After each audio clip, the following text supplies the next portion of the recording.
Give it, what's it, 6? Right, go. We're not live yet. We are about to be live.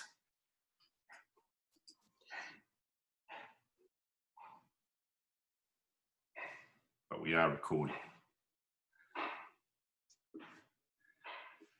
Greetings, Shino, and greetings, everyone. Welcome to BishandtheBeard. We're now live on Facebook again. Pleased to say we got to the pub on Sunday night. How are you, Shino? Mate, I'm going really well. It was nice to get down and have that beer.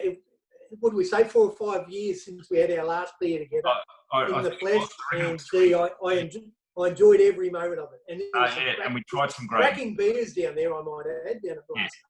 Yeah, no, some absolute crackers. We tried some rippers, brought a few home, and had a bit of a chat with Josh down there after you left, and I was grabbing some takeaways.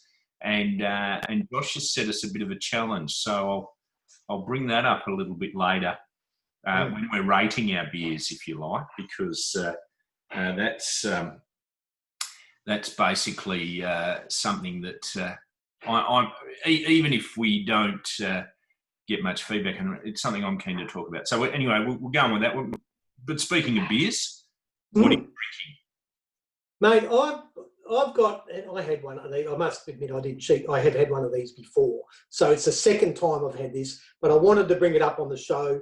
It's the Wayward Brewing Company, a midnight hopped porter.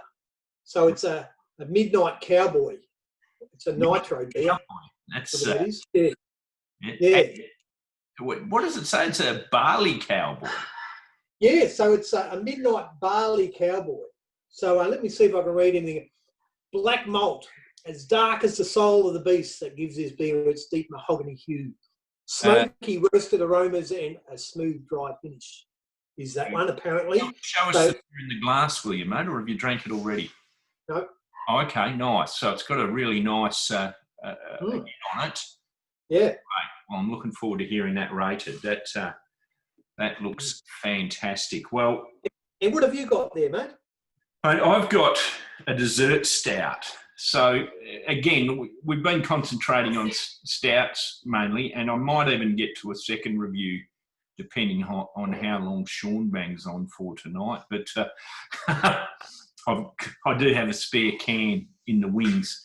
But I suggest you're going to need more than a spare can. Mate, there could be. I'm thinking about putting a fridge up here, actually. But a golden stout time, a dessert stout from Big Shed Brewing Co. So roasted barley oats, crystal chocolate pale. So fairly full flavour. Let's have a... Hey, hang on. Cheers, mate. Oh, cheers, mate. My apologies. Jumping the gun, yeah, leaving me hanging. With the whistle. Oh my, that is... That's nice. In fact, well, I won't rate it just yet, but I thought it would be overly sweet, as you know, say that Carl's Thick Shake. No, that's actually very, very pleasant. So I do have as a backup a milk stout, a Bao milk stout, which I have had as well. And then as an extra backup, I've got just a regular can of Cooper's there. So I don't have... Well, looking forward to hearing your rating on that one too. But shall we just let everybody know, shall we, that tonight's format's going to be a bit different, because obviously we'll be looking at spending a fair amount of the time talking through mental health and things like that. And I think before we go too much further into that, I think as a disclaimer of thoughts, it's absolutely important that everybody knows that neither Bish nor myself are mental experts at all in any way, shape or form, but we're certainly interested in listening to others' stories and sharing the word around mental health.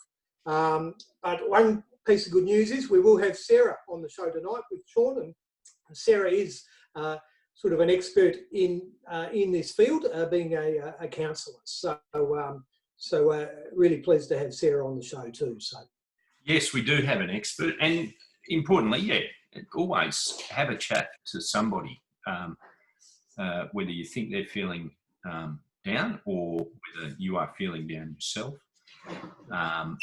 Always a good time to just talk to people, I think, particularly in light of what's going on.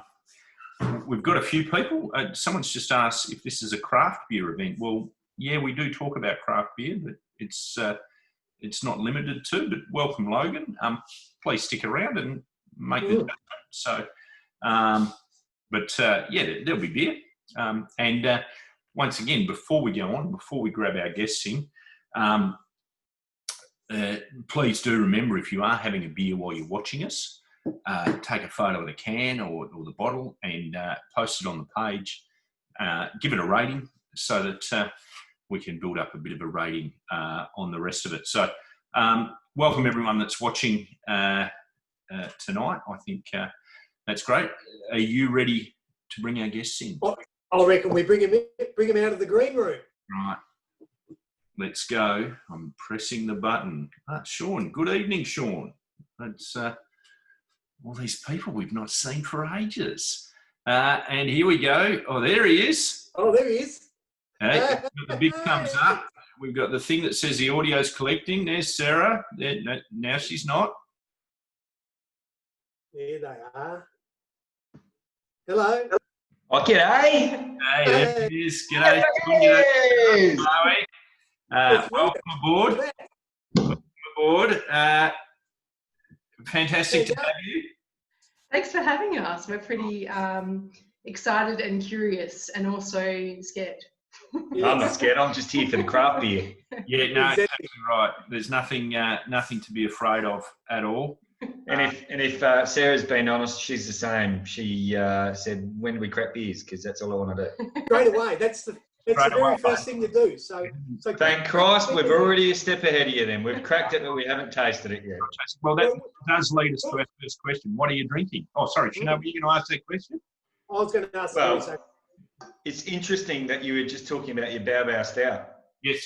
Because that is in the fridge, ready to go. But we have ventured elsewhere. Come on, Sarah. So today I have a Mash Brewing India Pale Ale. Oh, I love that one. Lime cheesecake. Oh, no. Oh, wow. Yes. Ooh. 5.8%. Lemon lime cheesecake. I can't think of anything more disgusting as a beer.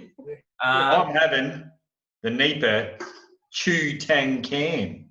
I like the Wu-Tang Can here, but Chu Tang Can by Two Birds Brewing. Two Birds. Ah, Excellent. I've not heard of them. Where are they from, Shaun? They're from the place next to Three Birds. Right. Yeah. On Bird Street. Spotswood in Victoria. Spotswood. There was a movie called Spotswood. 6%. So They do a lot of bird spotting there. Yeah, Yes. good. Do you remember the movie Spotswood? Anyone? No, we're not as old as you, Clint. Yes. Shino is. I Do you am. remember Spotswood, Shino? Do you remember that movie? No? Hey, before you two start rambling on too much, cheers. Cheers. Cheers. Yes, cheers. Yes.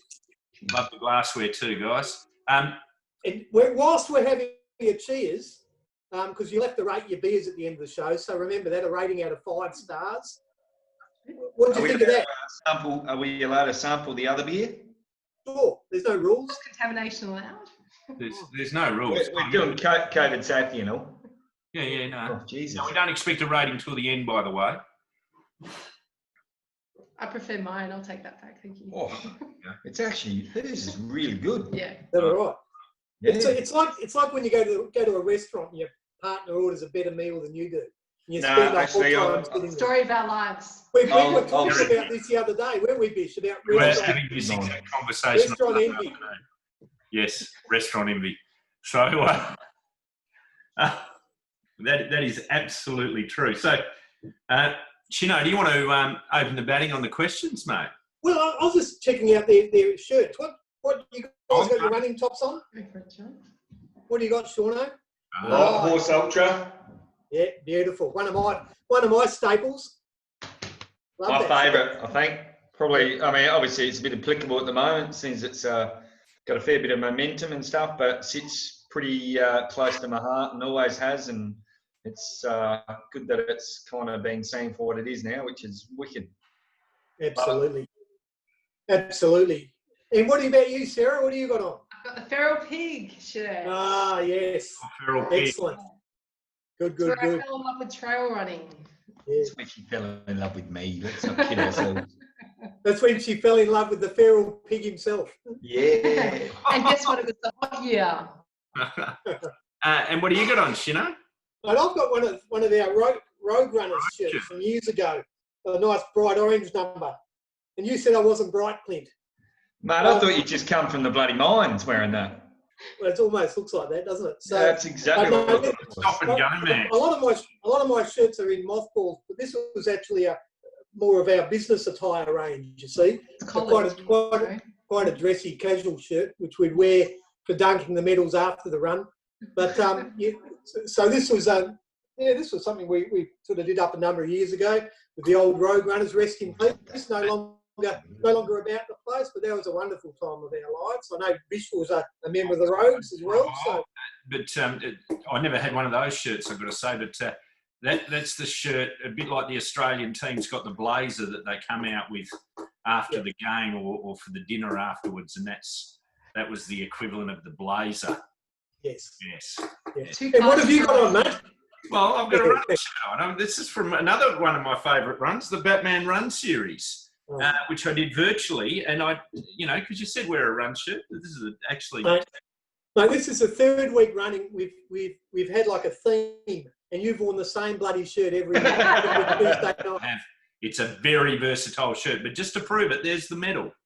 So I've definitely got it. That you'd said wear a shirt from your favourite running event. There it is. Yeah. Okay, there you have it. Every week. No. All right. Okay. Well, get on with the questions. I'll get on to the first question. So either you guys can answer it together or separately, doesn't matter. But is there anything that gets you goat at the moment? Anything that's particularly annoying you? Because I think this is particularly relevant because we'll spend some time talking about mental health tonight.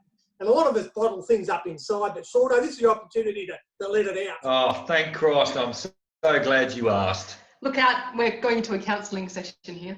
Fucking online businesses. Their lack of service just does my head in. We naming names?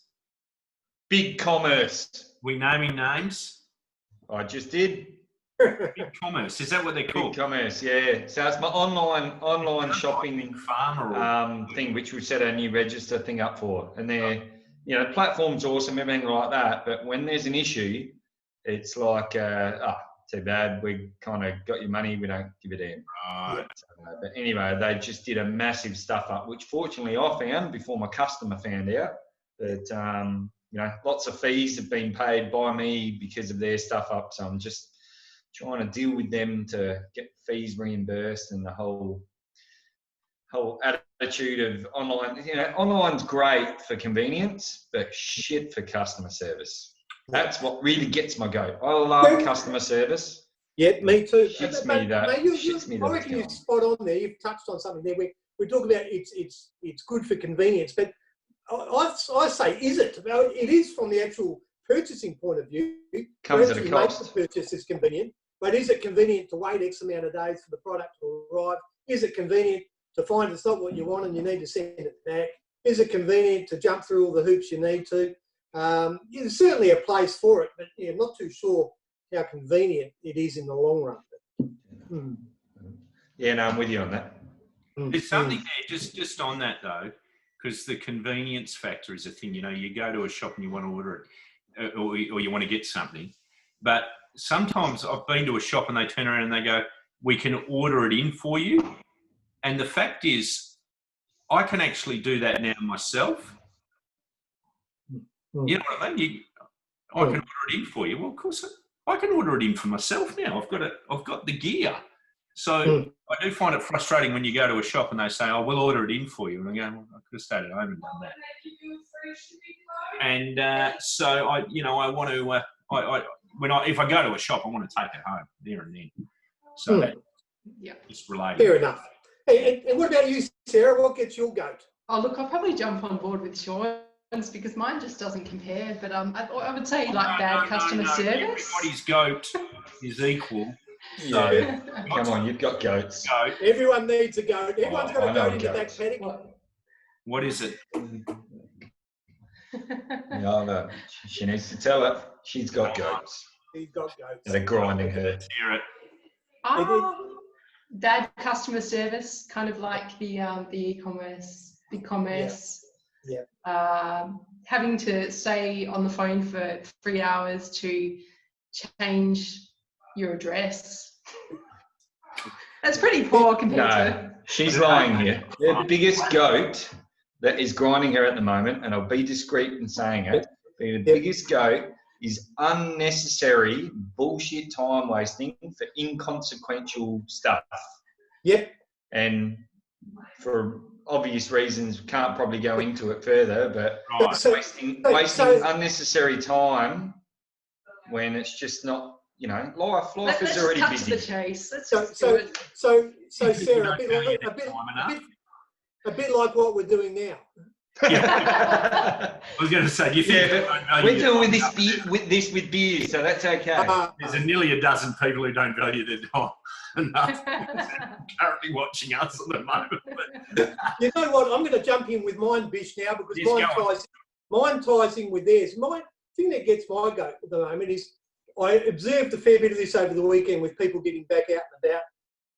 And a lot of businesses are obviously been crying out for patronage, but the way they treat their customers when these people come in.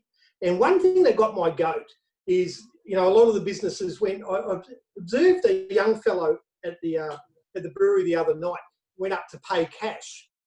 And the guy, obviously there's a bit of sensitivity around paying cash and handling cash at the moment and the preference for tap and pay. But the way he actually responded was just out of order. You know, he rolled his eyes at the guy who was a paying customer, and it was just all in the body language more than anything else, just the attitude and body language. So he's chucking a tanty, basically, is what you're saying. Absolutely. You know, if you're going to open your doors, you're going to accept cash because as far as I'm aware, it's still a form of currency. You can't be too choosy in this time. You've got sanitisers, you've got all those things put in place to actually, you know, to make sure everybody is going to be okay if you're doing those things correctly. But at the end of the day, it all came down to attitude. Gee, that was ordinary. If they took cash, would they have to wash it? And therefore, and apologies to Brian here, would they be accused of money laundering? Oh. Good one. No, don't encourage him, Shaun. You know what? No, having said that, it's funny that you say that. I went to a landscape place in Bayswater probably 2 weeks ago and paid cash. He wouldn't even touch it. I had to put it straight into this bowl of like disinfected stuff. Yeah. And he goes, "Yeah, this is where all our cash goes." I went, "Yeah." All right. The whole thing is, we've only just realised how grotty cash was. Oh, it's so disgusting. You know what I mean? It's been disgusting for years. But isn't that what builds our immune system up, though? Absolutely. Yeah. I'm with you. Well, I think, Bish, you're on to the next one, mate, because we'll move through. Yeah, well, I know we're not doing Wanker of the Week this week as much, but just something. I hope we are. I'll save it. Sweet. That's Shaun's favourite part. Kind of the only reason we're adding it, because we had to make space for mental health, but we actually saw Shauno's little post before, and he made a reference to Wanker of the Week, and I thought, here we are. We've got to give him an opportunity, because he's obviously got someone. Got it. No. I think it's, you know, legit. Everyone has a wanker in their life that pisses them off, so it's nice to sometimes expose them. Yes. I agree. Did you have one, by the way? Is there any you want to share? I mean, we can carry them over to next week. No. I don't have one in particular. I'm pretty sure by the end of this I might. I think we'll get to him. So, the next question I have is: a man or a woman needs to have a hobby. So, wanking. Sorry. Set that up beautifully there, Bish. Yeah, no, very much. So what are your hobbies? Tell us about your hobbies. Or if you don't have one currently, what's a hobby that you'd like to get into? Go. You go. I would I would love to work on an old EH Holden. I've had one and it wasn't quite my time, so it moved on to heaven. But I would love to work on an EH Holden at some stage. I've got heaps of hobbies I'd love to do. Mm-hmm. Travel, see the world. I'm pretty, like, if I'm completely honest, the hobby I want to do the most, I'm already living. So Sure, yeah. you know, I think I'm pretty lucky in that part. And that's like that. Honestly, that rates more than anything else. You know, I have so much fun with what I'm doing, regardless of the situations. You know, everything's always testing, but yeah, look, I'm already doing it, so I don't know kind of how else to compare. There's other things I want to do, but nothing prioritises more than what I'm already doing. Yeah. It's wicked. I love it. Good answer. And we too are glad that you do it, mate. Good. Yes. Good. Sarah, what about yourself? Well, I need a probably a bit of a project, but Oh shit! She's bringing out the toy. see the hobby. Oh, sorry. Different thing. So in this bag is about 4 memory cards worth of film from Delirious this year, from Delirious West, 200 Miler, and I have been a little bit too busy to get to this hobby, but my intention is to go through and edit the film and make a doco, just an amateur doco. Back in my early uni kind of lost kind of arts degree days, I took a few units in film and TV making and journalism, and so I thought I would dig out the old skill set or lack of, and yeah, make some kind of memorial for Delirious. Memorial? It's not going anywhere. I was going to say, I'm sure your skills will be perfect for it, because if you know and I've proved anything with this little show, is that just about anyone can make something with a computer and a video. So no, we haven't quite got our lighting right yet. Yes. To be fair, watching a documentary about Delirious. Oh, here we go. I've just cracked mine too. Lovely. Lovely. Oh, snap. Well, the closest I'm going to get to Delirious, other than if I keep smashing cans of stout, is basically watching a documentary of it. So that's probably so fantastic. No, that's a great hobby and a great project. Well, you can let me know. Yeah. No. Well, look. We're looking forward to seeing it. So let us know when you've got it ready. We'll promote it. It's coming. Coming soon. Just building the suspense. Well, just send us a trailer. Waiting for the right time. Yes. No, it'd be great. Well, it could be like the Michael Jordan documentary recently. It might be 20 years in the future, and we'll all get interviewed. Might just hang on to it. You know, how hard people were to get along with at the time, or all the rest. And what a great doco it was, but I'm only part way through it, so don't tell me how it finishes. But no, it's awesome. Michael Jordan dies.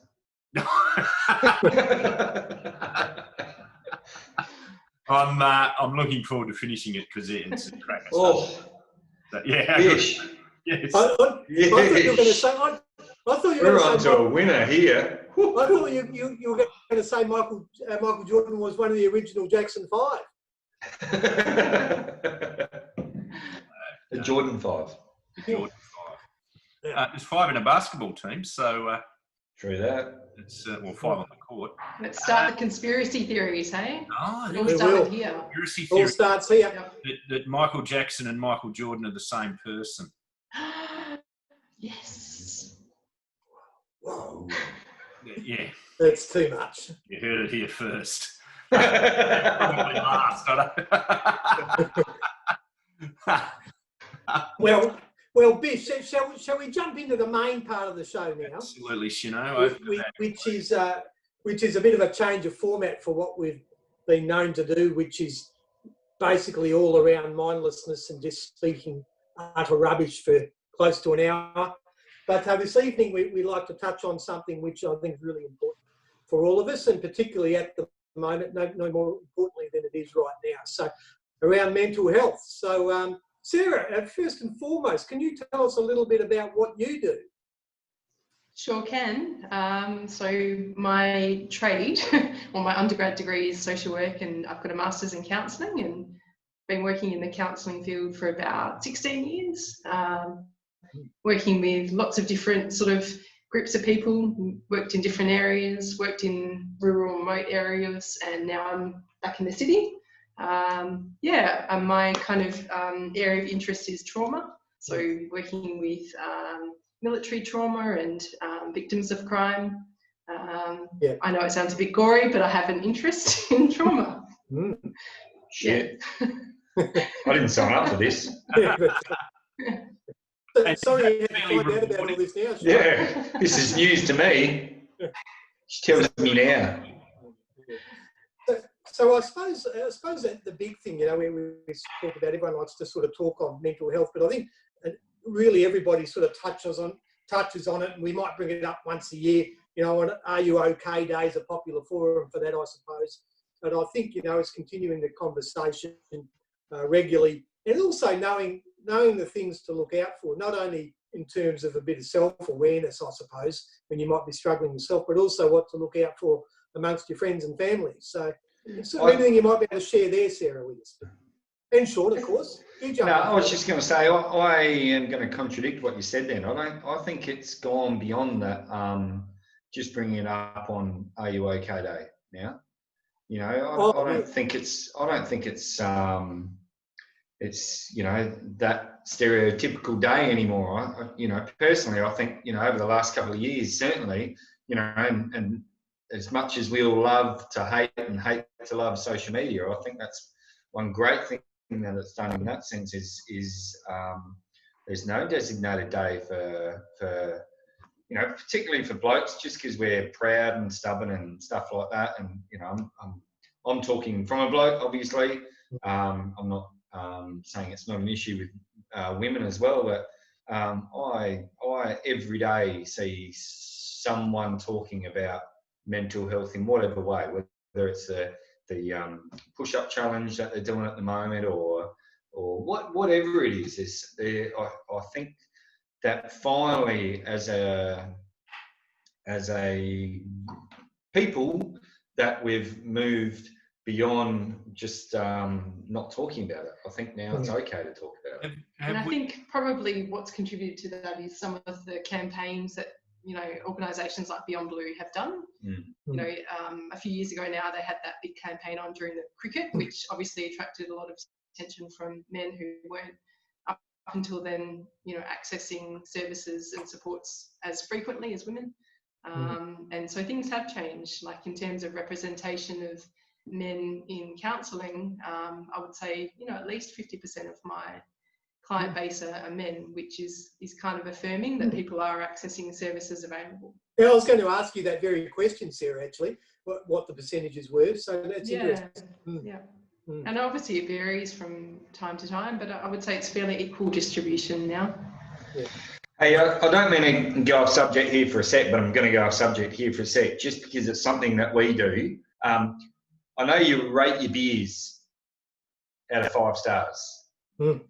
We have a little competition where we rate our burps out of 5 stars. So I'm I figure I'm just giving you all heads up, because randomly at some stage during the night, no doubt, we're going to need to do a burp. So we'd like you to rate it. How about we all encourage each other to just let loose whenever that happens, and then we can critique it, and that can be a new addition that you add, to your service. So Shaun, is this, obviously we rate our own beers, so we're obviously not rating our own burps. We're rating something. No, I think it's got to be crowd-funded, this one. Crowd-funded. Yeah. Okay.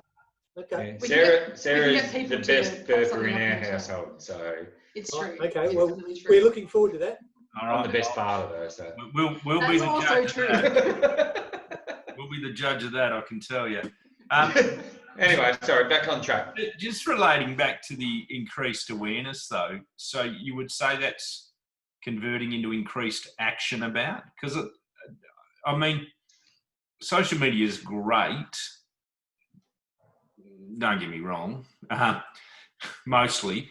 but then, you know, we're all, you know, we raise awareness about a lot of things, but are things happening beyond that awareness? Is that?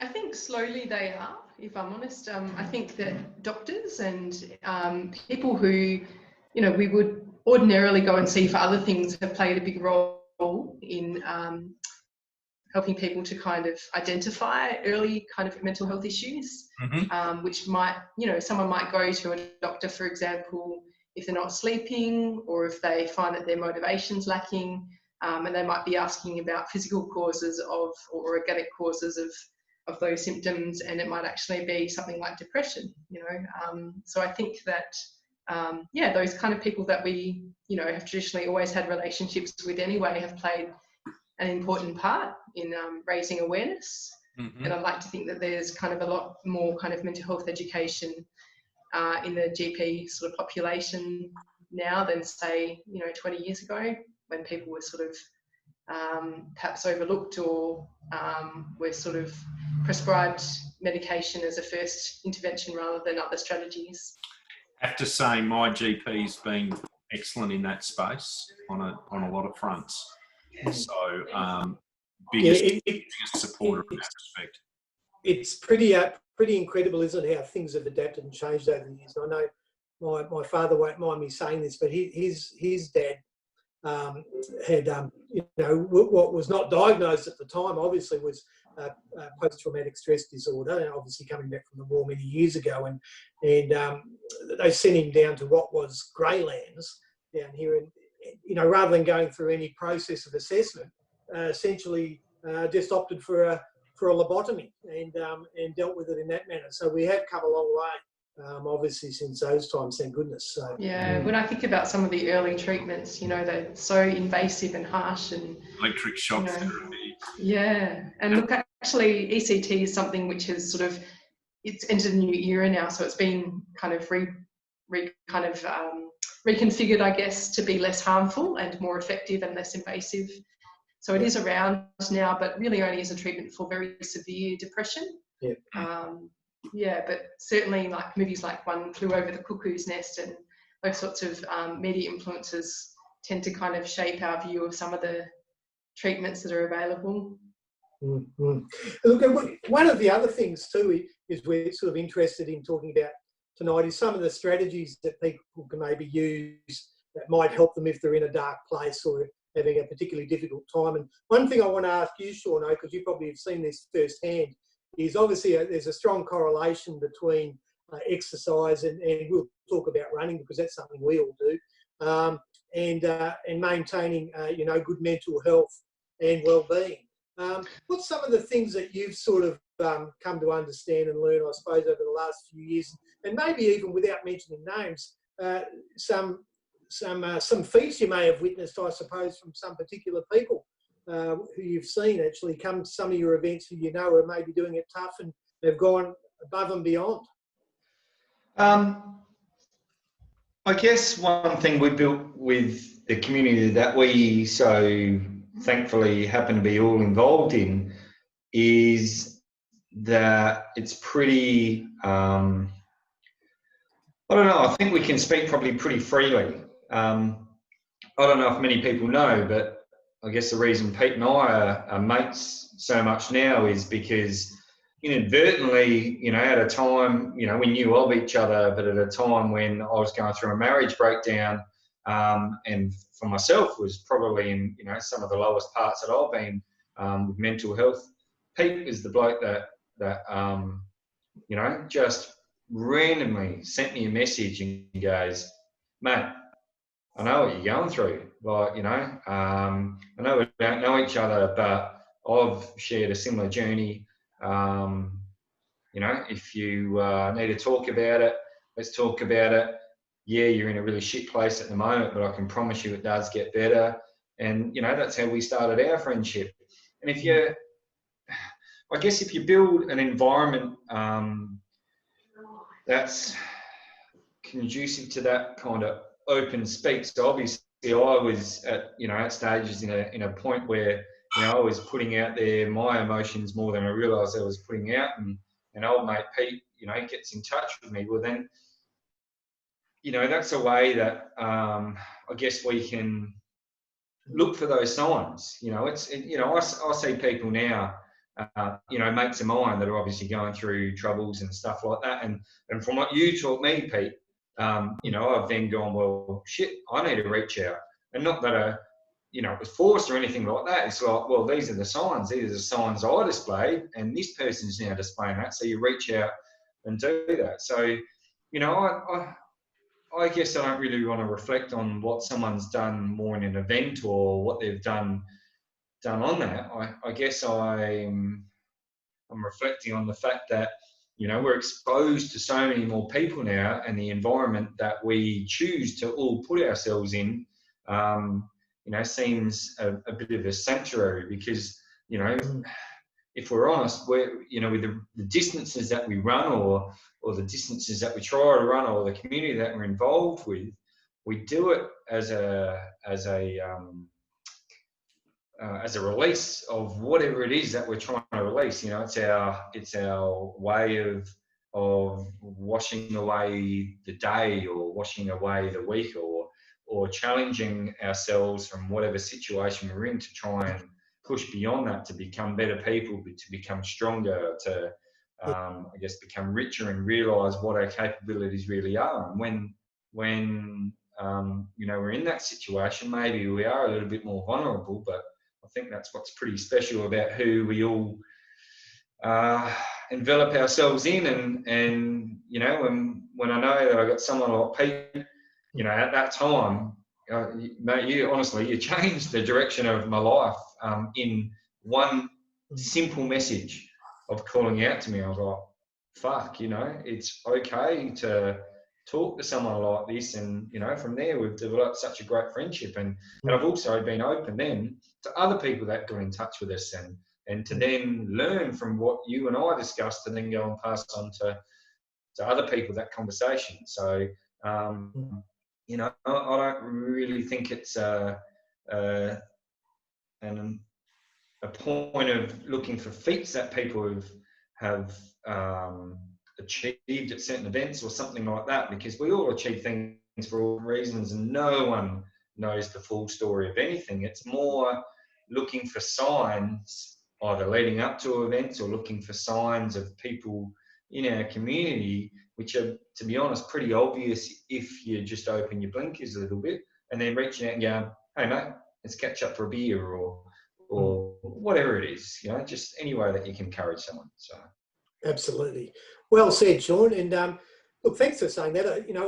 Obviously we've had numerous discussions since and things like that, but you don't really understand the impact you might have had on someone else just by reaching out too. So it reinforces it from that end too. So absolutely.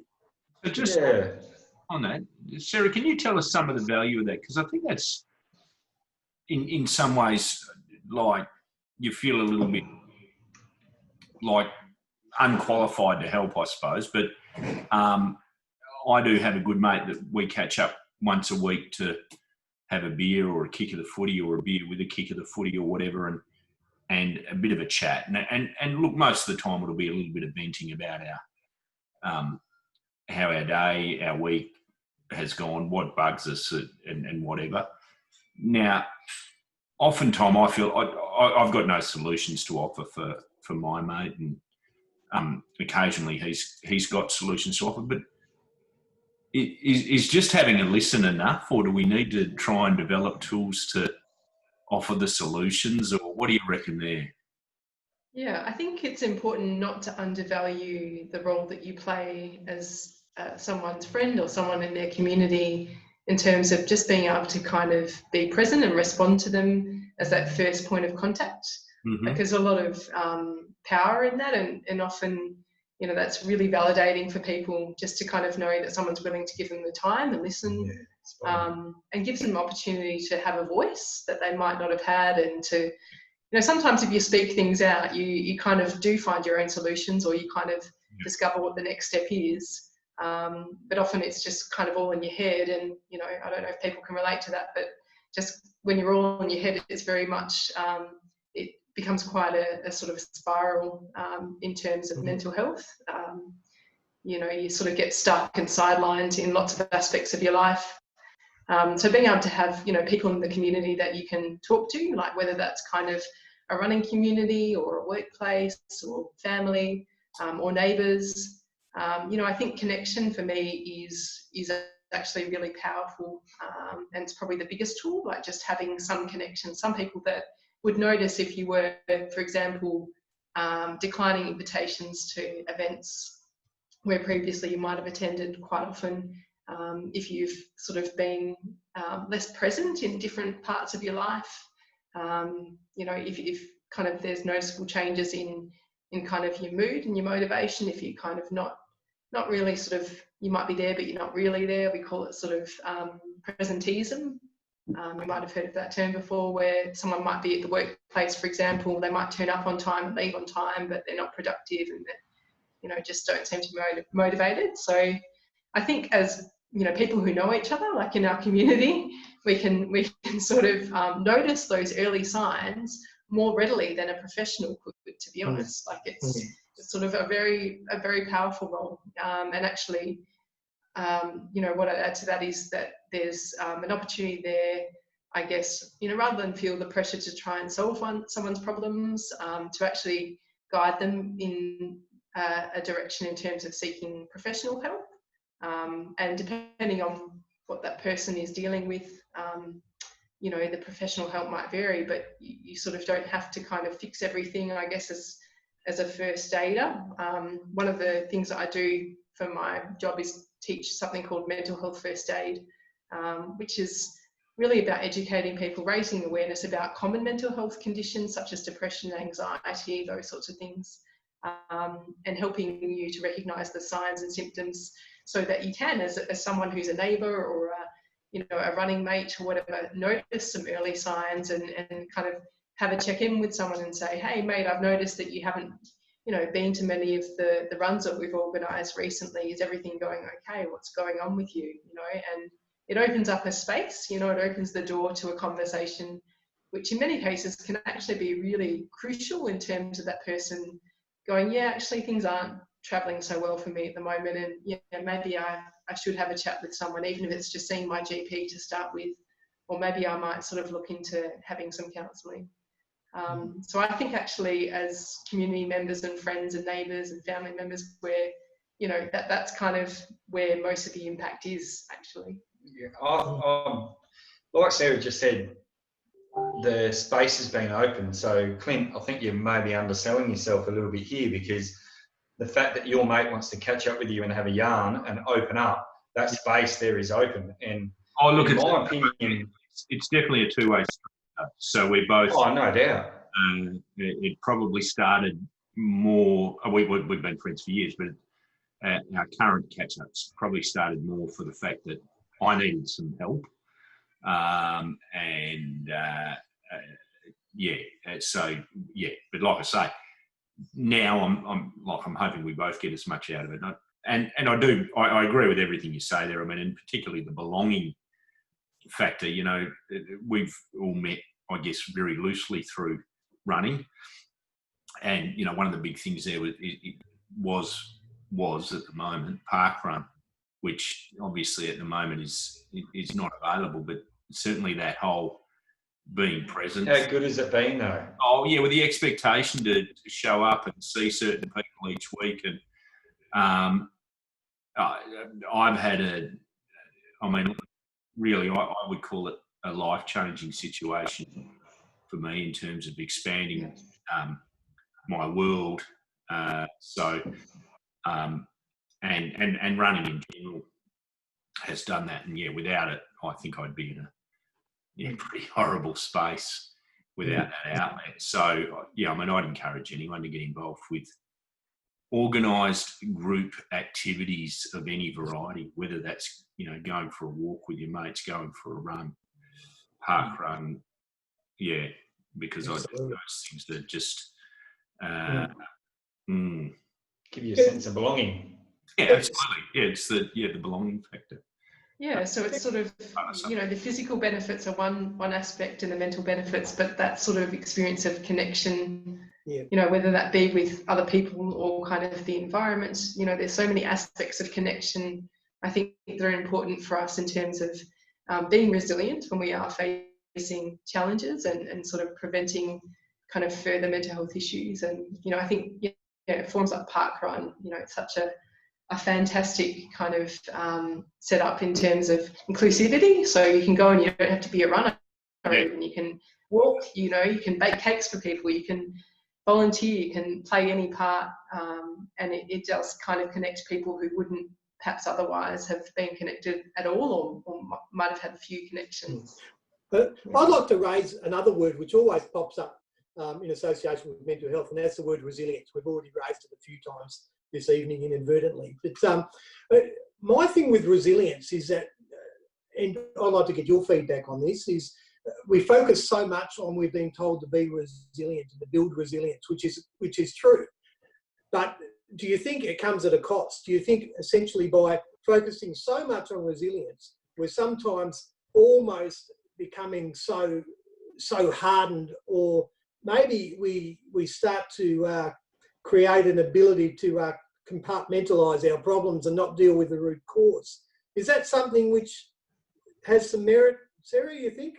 Yeah, I can definitely see how the word resilience and the meaning people attach to it could send mixed messages, or could sort of even be confusing. You know, you could receive that message, oh, it means I have to be strong and not feel things, or not be affected by things. Whereas I guess, you know, in terms of my definition of resilience, you know, I've seen probably some of the most vulnerable people you'll ever see, you know, moving through challenges that do affect them, and they do fall, and they fall a lot. But I guess resilience is about developing kind of a toolkit to be able to start to kind of pick yourself up again when you do experience those knocks. So it's not about not suffering or not being affected or not experiencing the knocks in life. I guess it's more about kind of being able to experience them and you know, find a way to be able to kind of pick yourself up again.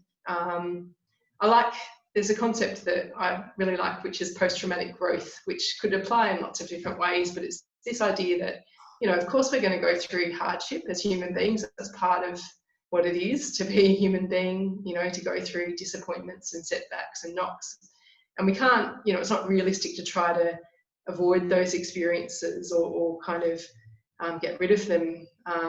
But this idea of post-traumatic growth is kind of that sense of, yeah, I kind of went through this really difficult experience, like a divorce, or you know, a loss of someone that was important to you, or job loss, or something that's really affected you, and you know, you're being affected, but kind of accepting that's part of your bag, part of your life experience, and part of what's perhaps made you, you know, who you are. Yeah. So not necessarily being defined by your experiences, but allowing them to be kind of part of what makes you a better person. Yeah. Good. Just a bit of feedback from our comments. Simon Polly has just commented that he did a mental health first aid course today. So happy days. very timely. So thanks for that comment, Simon. You got any more questions there, Shaun, or are we? Oh, look, not really. I suppose just as we sort of wind up, I suppose, Sarah and Shaun, look, is there anything, is there any advice you would give to people out there who feel like they might be struggling, just to maybe simplify it a little bit, so that they can take some first steps? What's probably the most important things you think they should be looking to do? So. Yeah. So do you want to give your feedback, and then I'll give mine? Look, my best advice is that, well, from personal experience, and I think that's what hopefully most of us can relate to, is that the best counsellor is that mate that you're talking to right now. You know, that's whoever you've decided to start talking about, whatever it is that's, you know, bloody giving you troubles at the moment, whoever's speaking to you at that time, they're the ones that are obviously reaching out to you to listen, or whatever it is, and you know, my best advice is that they're the best counsellors, or you're their best counsellor, or you know, your mates are often the ones that can help you more than anyone else can, because for starters, you're not going to have the barriers that you might, you know, put up in certain situations. You're not going to feel so intimidated.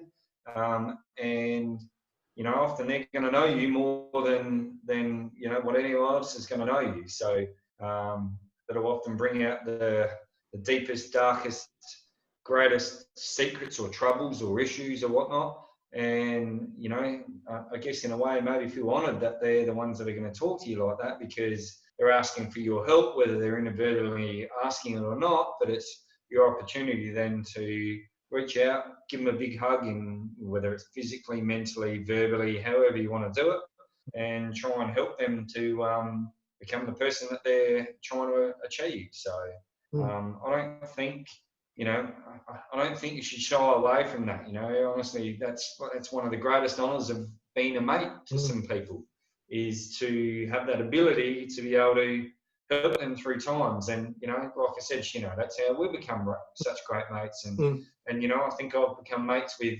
so many other people in return from what you've done. You've had such a domino effect, but you know, I've been able to do and learn and offer that same sort of service as a mate, I guess, if you want to put it, to you know, so many other people that have gone through in you know, from my example, gone through marriage breakups and, you know, issues with, you know, parents separating with, you know, kids involved and stuff like that. So, you know, that's probably the best advice that I can give. So yeah, great advice too.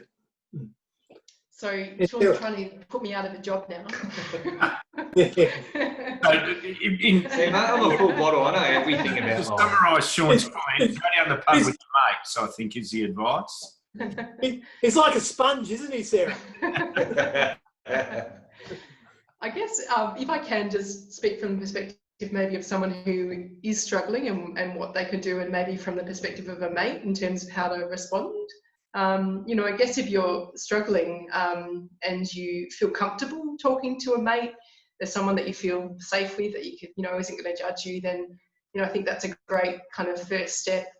And then, you know, kind of the next step, I guess, from my perspective, would be seeking professional help.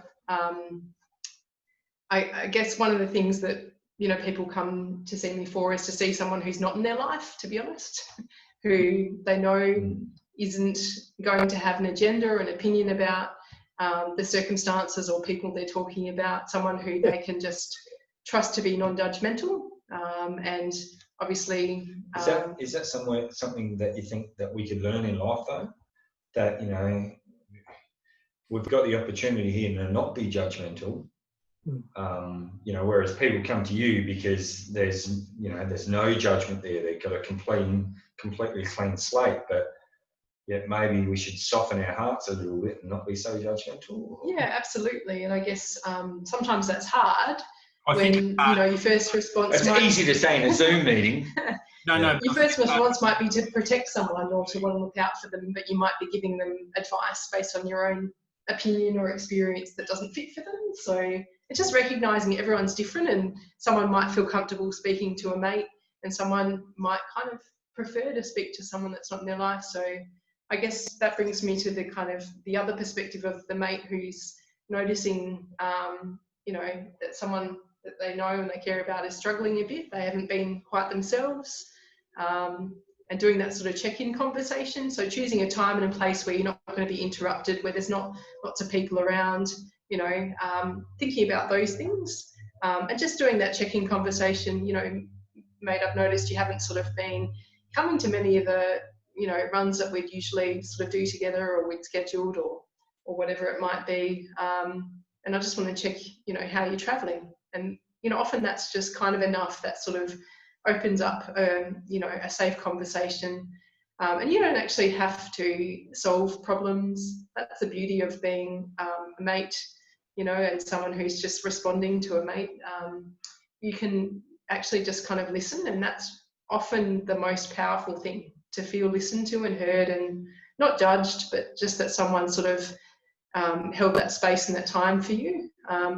And I guess as a mate, knowing that there might be some options to direct someone to is good as well, feeling a bit empowered that there's some things you can offer someone. And there's a couple of things I'll probably mention here, and I've mentioned a GP before, and the reason that I often do that is because a lot of people will feel comfortable seeing a doctor because they do for physical health issues, and mental health and physical health are really on a spectrum, you know. And so if someone's kind of more inclined to see a doctor than a counsellor, that might be a great first step.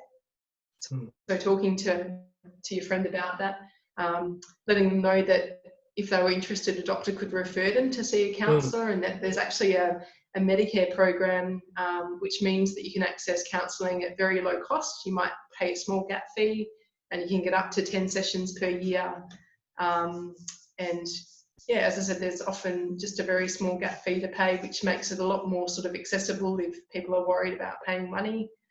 There's also some free services and some helplines. People might be aware of Lifeline and other numbers like that.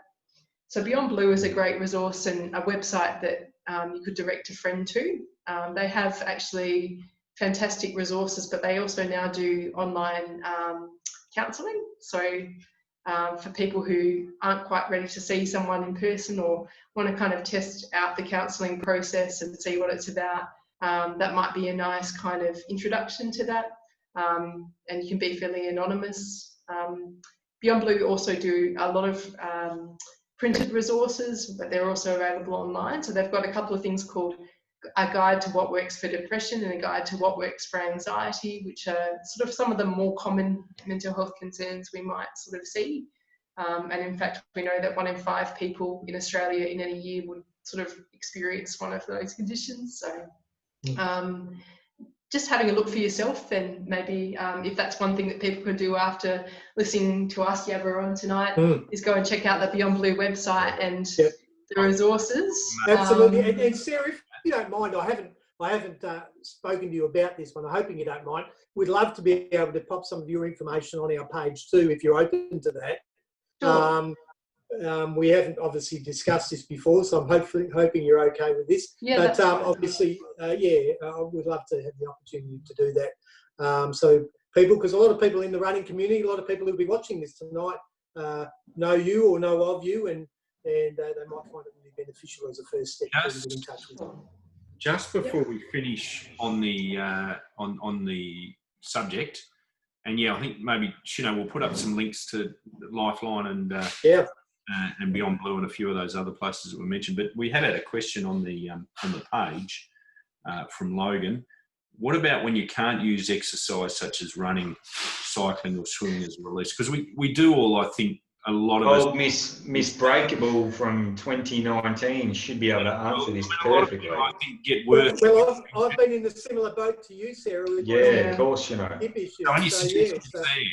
Hey, Clint, you and me, we're just lean, mean running machines, mate. We don't have those issues. Mate, I don't go fast enough to get injured.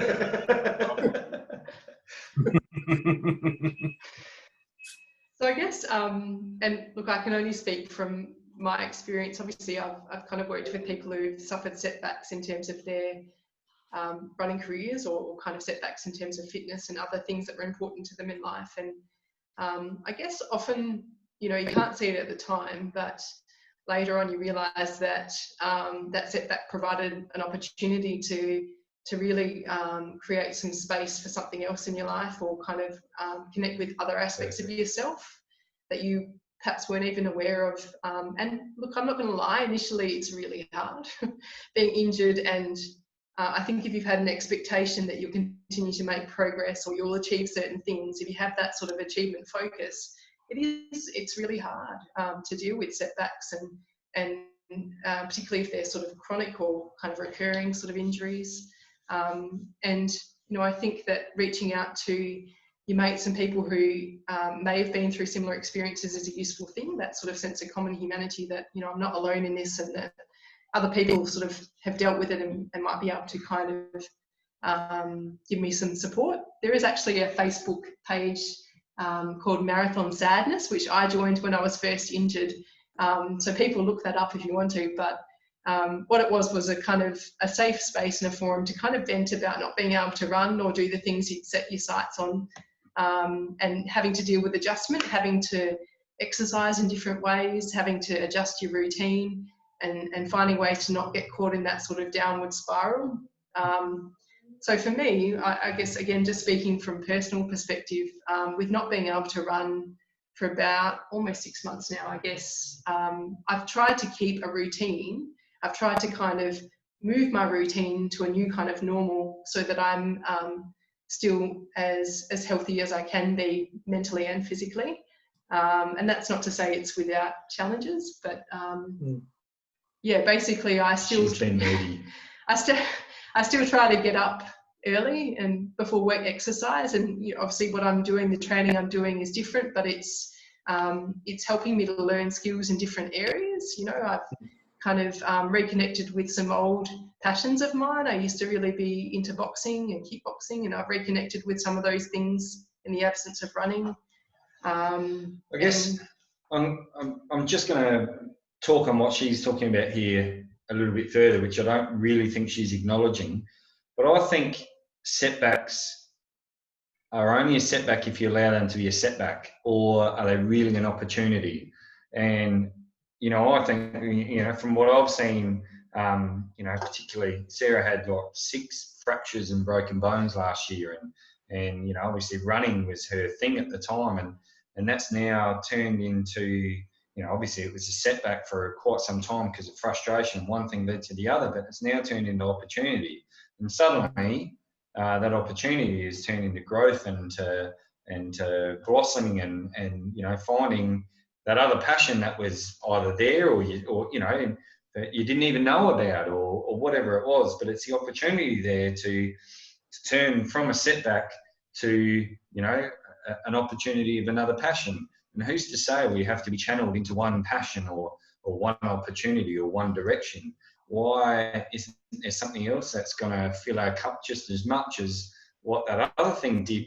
But we didn't know because we never gave it the opportunity. And when you have something like an injury that's stopping you from doing exactly what it is that you thought was the only thing that you just had to have to give you that drug that feeds you and gives you that drive to go further in life, where, if you just take those blinkers off a little bit, suddenly there's that other opportunity right there that's so accessible.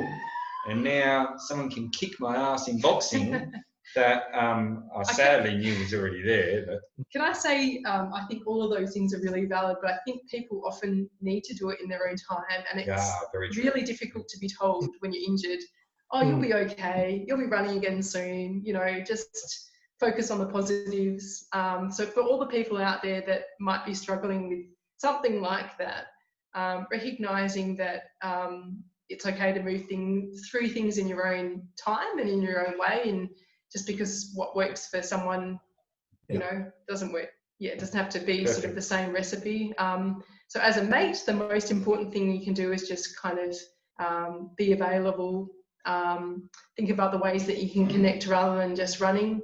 Yeah. Beautiful. All right. That's great. Yeah, look, I think, unless there's anything else from you, Clint.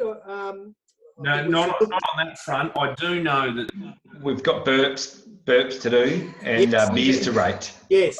Yes. But I don't have any burps coming, sorry. I've talked Sarah up though. She's good at burping. You did allude earlier, Shaun, to a possible Wanker of the Week nomination. So do you have that? Do you want to speak now? Go, Shino. Oh, no, I don't have one tonight. Oh, come on. This is embarrassingly unprepared. I popped it on the back. Well, you didn't get the memo, Shauno. We said I didn't. We're going to pop that on the bench for this week so we can open up on next week. It's the Wanker of the Week. Okay, I'll be the Wanker of the Week if it makes you better. I'm going to nominate Big Commerce. Wankers. Right. All of them. All of them. I'll self-nominate. No. Probably end up. You don't have to, Shino, because during the week I got a message and somebody suggested that the Wanker of the Week are people who overuse 3D photos.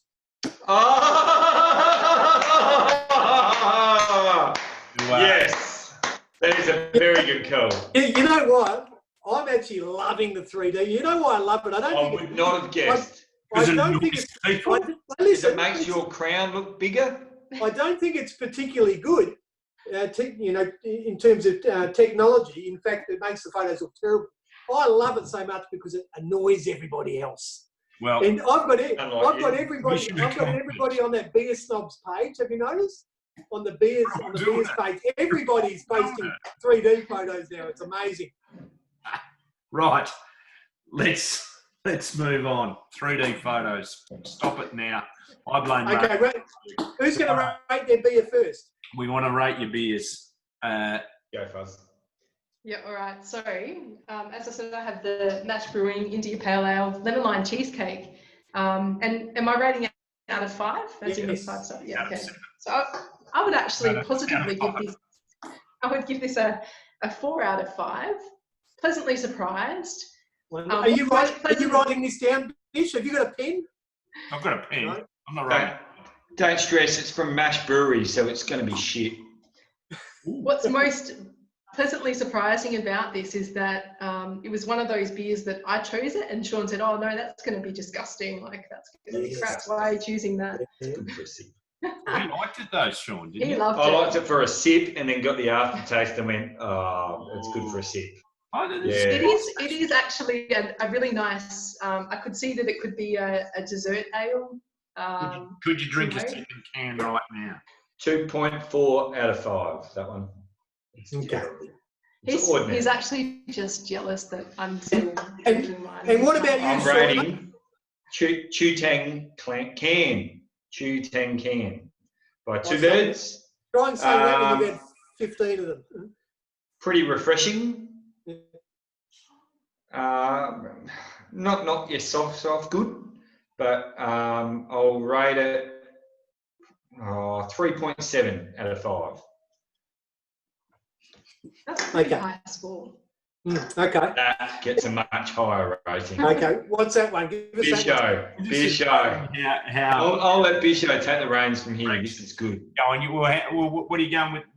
You might as well rate both. What are you rating the Bao? Oh, that's at least a 4.4, 4.5. That's pretty tasty. What's the highest score you've had? What's the highest Well, rating? they had a 4.9 last week, I think. I last week awarded a 4.99 recurring. Oh. I used a. I refused to give a 5 because I don't believe anything is perfect. But then That's about as close to it as it is. I have seen the rating 5 out of 7 recently, which does imply perfection. Don't know. No, 7 out of 5, you mean? Hey? No, What do you 5 rate the Bao Bao? Oh, what did you say? 4.4, 4.5? I reckon it's a 3.96. Oh, you are fussy. I've got to try this 4.9999 recurring I'm then. just trying to get it to the point where we've had actually every number and decimal. No, yeah, look, about a 4. About a 4. Yeah, no, it's pretty good. Bish. I mean, not Bish, Beardo. Yeah, mate, I've got the from Wayward. It looks Brew like a Company. Bundy rum. No, it'll be it. It's I'm pretty sure it's Bundy rum. Midnight Barley Cowboy. It's a hopped porter. It's a 6%er. Oh, nice. Yeah, it's really nice. Actually, I've never had a porter that, I don't know if there's such a term as a session porter, but this is, normally you can only have 1 or 2 porters, but this is the type of porter you could sit on all night and have a number of these. So I'm going to give it a 4 out of 5. Have you sat on that one can all night? I have tonight, yeah. You've been talking too much, and you think we can talk. Actually, she's bad at talking, eh? She talks heaps. No, well, I managed to. Okay, well, I had Yes, that's it. Shuffling. the golden stout time. Oh, And the dessert stout, and I'm going to give that a 4.5. Marvellous. Oh. Well, if I could ask you guys, Shaun, Sarah, and Bish, if you could take a photo of your cans and shoot them through to me with your rating, because we'll get them up on the page. Already done. Beautiful. Jeez. Hey, look, a big thank you for you guys coming on. I think that was a tremendous show. I know you're a little bit apprehensive potentially, Sarah, because, I mean, let's be honest, Bish and I can be loose cannons at times. But She's used to loose, don't worry. hopefully we behaved ourselves enough. But look, we really immensely enjoyed your participation, and you, of course, too, Shauno. A pleasure as always. We love you guys a lot. And Likewise. look forward to catching up soon. Thanks for having us. Absolutely fantastic. Thanks for being on. Stick around for just a second. I'm going to stop things. We'll have a quick chat. But as far as all that's extra. Sorry, that wasn't in the contract. Well, send the bill, mate. Send the bill. You'll be amazed at how much that bill does not get paid. So thanks everyone for joining us. We'll see you next week. Don't forget to post your beers, like the page, share the page, do whatever you want to do with the page. I don't mind. Don't report it to the Zuckerberg, please. Thanks for coming. See you all next week. Bye.